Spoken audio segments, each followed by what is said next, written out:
Dear students, today we will take the first topic is the non-economic activity and economic activity. This is related to the chapter 1. In the introduction part, first of all we will start from the non-economic activity. All type of activity, this type of activity is non-economic activity. First activity is the social activity.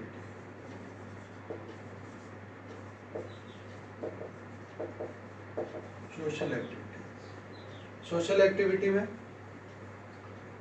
आपकी picnics, get togethers, marriage, parties, ये सारी आपकी social activities होंगी।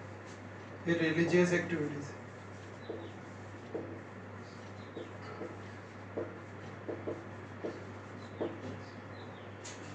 जो भी religion से related activities है, जो टेम्पल्स, गुरुद्वारा, चर्च, इन सब में जो भी एक्टिविटीज करते हैं वो आपकी नॉन इकोनॉमिक एक्टिविटीज, वो in the religious activities. Next है political activities,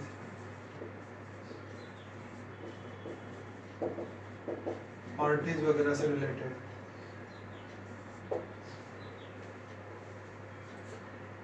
again charitable activities,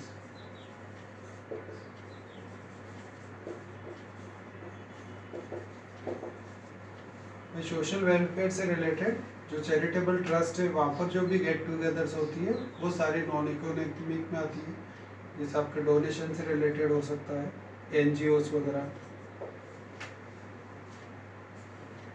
next है पेरेंटल एक्टिविटी। अपन अपनी फैमिली में जो भी पेरेंटल एक्टिविटीज करते हैं ये सारी इस पॉइंट के अंदर आएगी। And all this activities, all these non-economic activities can be converted into the economic activities if these are related to the money. For example, doctor, lawyers, teacher, अगर ये सारे वेलफेयर में काम करें without the earning of money तो ये non economic activity हुआ। But ये सारे रिलेटेड हो जाए मनी से रिलेटेड, अगर डॉक्टर आपका ट्रीटमेंट करता है और उसके रिटर्न में फीस लेता है तो वो economic activity. And there is no fees, कई बार जैसे निःशुल्क कैंप वगैरह लगते हैं, वो नॉन इकोनॉमिक एक्टिविटीज। अब इकोनॉमिक एक्टिविटीज में ये तो बिल्कुल सिंपल है, सारे किस टाइप की एक्टिविटीज इकोनॉमिक होती है, जैसे प्रोडक्शन से रिलेटेड, तो फर्स्ट आ जाएगा प्रोडक्शन। इसके अंदर प्रोडक्शन एक्टिविटी, प्रोडक्शन से रिलेटेड चाहे पर्टिकुलर बिजनेस में हो, चाहे किसी फैक्ट्रीज में हो, और all the production activities are economic activity. Next consumption, consumption is based on the production. किसी भी पर्टिकुलर आइटम्स, आर्टिकल्स का जो भी कंजप्शन होगा, जैसे हम ब्रेड खरीद के लाते हैं, मिल्क, जो भी सामान हम मार्केट से या किसी भी शॉपिंग स्टोर से आप लाते हो, वो सारी एक्टिविटीज कंजप्शन एक्टिविटी, और उसके रिटर्न में अपने को कुछ मनी देनी होती है, तभी हमें मटेरियल्स मिलता है। तो ये आपकी consumption activity. Investment, future planning के लिए हम जो इन्वेस्टमेंट करते हैं वो इन्वेस्टमेंट एक्टिविटी, ये भी तो इकोनॉमी से रिलेटेड है। एक्सचेंज, एक्सचेंज में हम जैसे पर्टिकुलर प्राइस, हमें पेन खरीदना है तो 10 रुपीज देना होगा, वो पेन मिलेगा। These are the activities are exchange activity. और भी एग्जांपल हो सकते हैं। और एक लास्ट है डिस्ट्रीब्यूशन। डिस्ट्रीब्यूशन का एरिया काफी वाइड है, बहुत सारी एक्टिविटीज यहाँ पर अलग अलग डिफरेंट वे में डिस्ट्रीब्यूटेड रहती है। कैसे, जैसे रेंट भी है आपका, कुछ भी लगेज वगैरह का जो रिटर्न अमाउंट आपको मिलता है वो यहाँ पर डिस्ट्रीब्यूशन में रहेगा। सर्विसेज हो सकती है, and salary basis worker, daily wages वाले भी हो सकते हैं। इस टाइप की एक्टिविटी यहाँ पर डिस्ट्रीब्यूशन में आएगी। And these are the main difference between the non economic and economic activities. Again we will start the chapter 2. In chapter 2 meaning and scope of economics.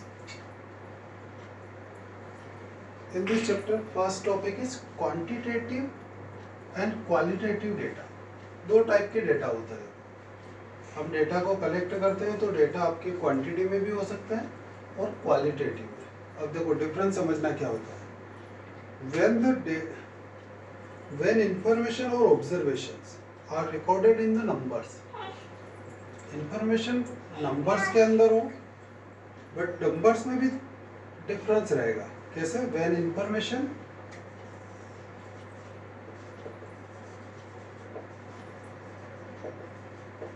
or observation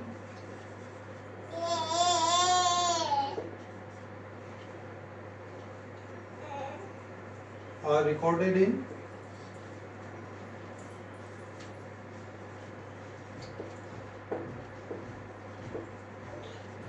numbers or in quantity, it means the data are quantifiable, जिनको हम count कर सकते हैं. All this type of data are quantitative data. The marks of the different subject of a particular students or a particular class. किसी एक बच्चे के marks है, सारे डिफरेंट सब्जेक्ट के, हिंदी के मार्क्स, इंग्लिश के marks, science, social, economics and all the different subject.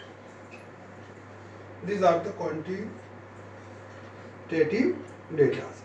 इसके एग्जाम्पल बहुत सारे हो सकते हैं कि number of people in a state who are strict vegetarians, height and weight of students. Example हो सकता है height and weight of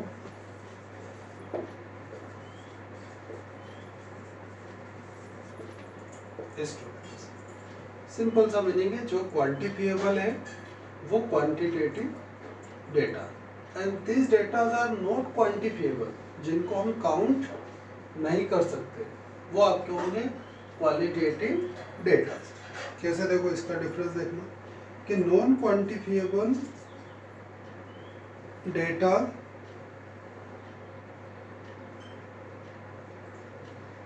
non-quantifiable data are qualitative data.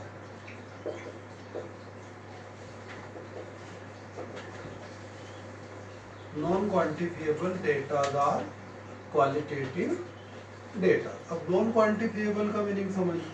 कैसे? जिनको हम क्वांटिटी में, आपको नंबर्स में तो दिखेंगे but we can not quantifiable, जिनको हम काउंट नहीं कर सकते. कैसे? जैसे कई बार हम कुछ एग्जांपल ऐसे लेते हैं परसेंटेज के अंदर, more than 50% population are literate in a particular town और ए पर्टिकुलर प्लेस. तो वहाँ पर हमें बिल्कुल फिक्स क्वांटिटी थोड़ी है, मोर देन 50%, वो आपका 51 हो सकता है, 60 हो सकता है. तो इस टाइप से जब हम परसेंटेज में बात करते हैं कि percentage of people watching TV, 70% से ज़्यादा लोग टीवी को देखते हैं डेली. तो इस टाइप का जो एग्जांपल है वो आपका नॉन क्वांटिफिएबल, जो हम एक सिर्फ अंदाजा लगाते हैं. We can not find a particular quantity. तो percentage of people watching TV, इसका एग्जांपल हो जाएगा परसेंटेज ऑफ पीपल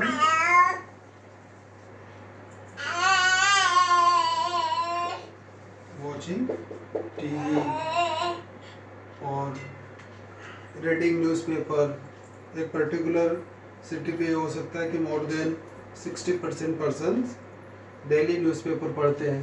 इस टाइप की जो इन्फॉर्मेशन है वो रहती है आपकी क्वालिटेटिव डेटा. सिंपल सा कॉन्सेप्ट है, जिसको क्वांटिटी में जो क्वांटिफिएबल है वो क्वांटिटेटिव और जो नॉन क्वांटिफिएबल है वो आपकी क्वालिटेटिव डेटा. नेक्स्ट टॉपिक है व्हाट इज स्टैटिक्स. अपना जो मेन सब्जेक्ट है वो यहाँ से स्टार्ट हुआ.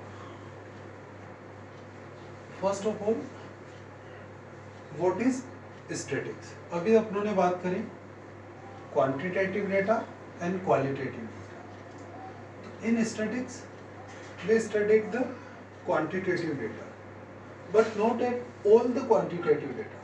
ये सारे क्वांटिटेटिव डेटा स्टैटिक्स के अंदर नहीं रहेंगे। कैसे देखो, a systematic treatment of quantitative expression is known as statistics. उसका एक सिस्टमेटिक ट्रीटमेंट होना चाहिए या सिस्टमेटिक अरेंजमेंट होना चाहिए। जैसे पर्टिकुलर आप तो बोल दो कि हिंदी के मार्क्स से 30 और ये स्टैटिक्स में आता है, तो ये नहीं हुआ। ये सिर्फ एक information, this is a information. अगर मैं ये बोलूँ कि the marks of Hindi is 20 more than the marks of English, then it is a comparison.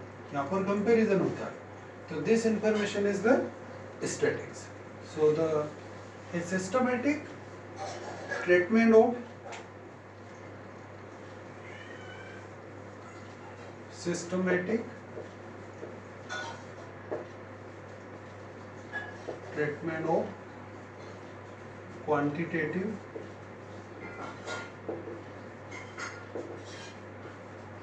data या expression is known as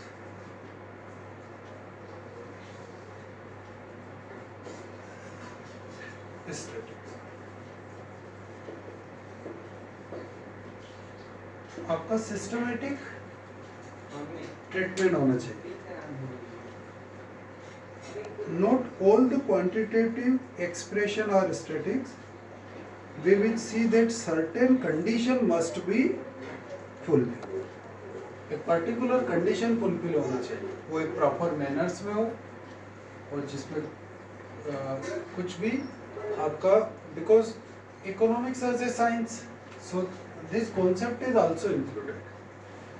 तो आपका सिस्टमेटिक अरेंजमेंट होना चाहिए। And here the statistics can be defined in 2 ways, जो मैं एक बार पहले आपको ले चुका हूँ।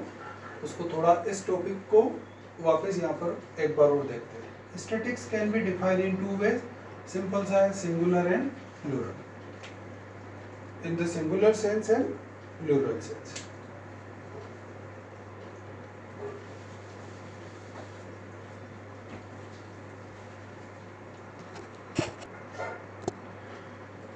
Statistics can be defined in 2 ways, singular sense and plural sense. One by one we will understand it. पहले लेते हैं plural sense. In the plural sense, the collection of data, all the things are related to the data, but in a systematic manner. ये आपका plural sense होता है और इसकी definition है कि by statistics, the mean aggregate of facts affected to a marked extent by multiplicity of causes numerically expressed या enumerated or estimated according to the reasonable standard of accuracy। अब यहाँ पर बात होगी कि जो आपका जो डेटाज होगा वो enumerated भी हो सकता है या estimated। कई बार हम अपना जो इन्वेस्टिगेशन एरिया अगर एक लिमिटेड है, एक पर्टिकुलर फिक्स एरिया है, लिमिटेड है, और वहाँ का अगर सर्वे करना है तो डेटा आर एक्चुअल डेटा, तो आपके डेटा क्या रहेंगे, एक्चुअल डेटा रहेंगे। But the investigation area is large, जैसे आपको सेंसस का डेटा कलेक्ट करना है, तो सेंसस पूरे इंडिया में सेंसस का डेटा कलेक्ट करना है, तो वो जो 10 सालों में एक बार होता है, तो उसको वहाँ पर डेफिनेटली कुछ डेटा तो आपकी एस्टिमेटेड रहेंगे, क्योंकि आप हर जगह जाके आप डेटा एक्चुअल डेटा कलेक्ट नहीं कर सकते। अगर ये एरिया आपका लार्ज है तो हमें डेटा क्या लेने होंगे, एस्टिमेटेड। तो द कलेक्शन ऑफ डेटा में बी द एक्चुअल डेटा और the estimated data, then all these type of collection in a systematic manners and collected in a systematic manners for predetermined purpose and placed in relation to each other। और उन data का कहीं ना कहीं आपस में relation रहेगा, जैसे डिमांड और सप्लाई उसका रिलेशन है, आपका जो बस का जो फेयर है और डिस्टेंस दोनों में रिलेशन है। अगर डिस्टेंस अगर ज़्यादा होगा तो आपका फेयर भी ग्रेटर बनेगा। इस टाइप के जो भी बहुत सारे एग्जांपल हो सकते हैं कि all the data are relation in each other and this is, ये आपकी प्लूरल सेंस यही बोलता है कि इसमें आपको सिस्टमेटिक मैनर्स में डेटा को कलेक्ट करना है। And here some main features for this sets, इसके कुछ मेन फीचर्स हैं। The above definition cover the following main points. अब इसके कुछ मेन पॉइंट्स हैं वो देखें। फर्स्ट है statistics are aggregate of fact.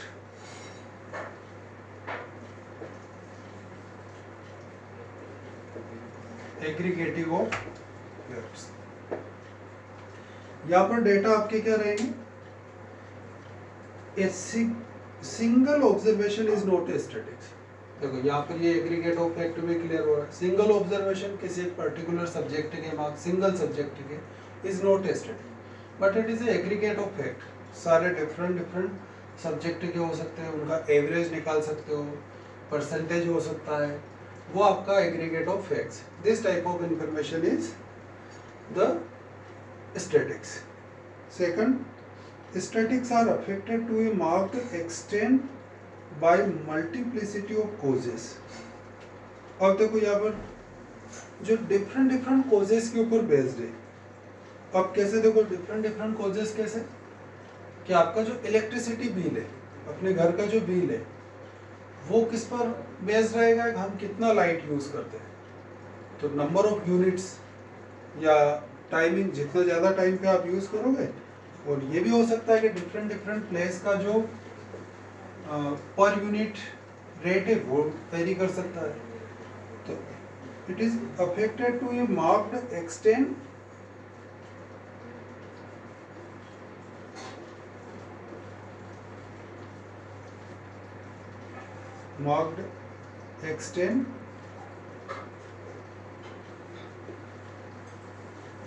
multiplicity of causes।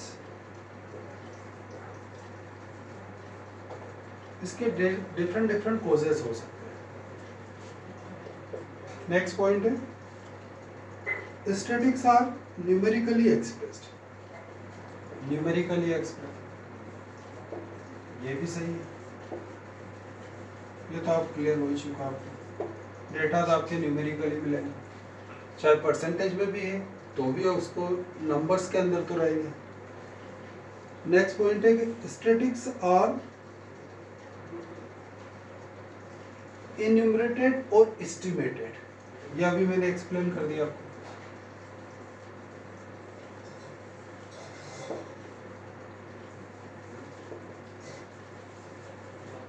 आपके डेटा फिक्स भी हो सकता है और एस्टिमेटेड भी हो सकते हैं, मतलब एक्चुअल डेटा भी आप कलेक्ट कर सकते हो और एस्टिमेटेड डेटा भी हो सकता है।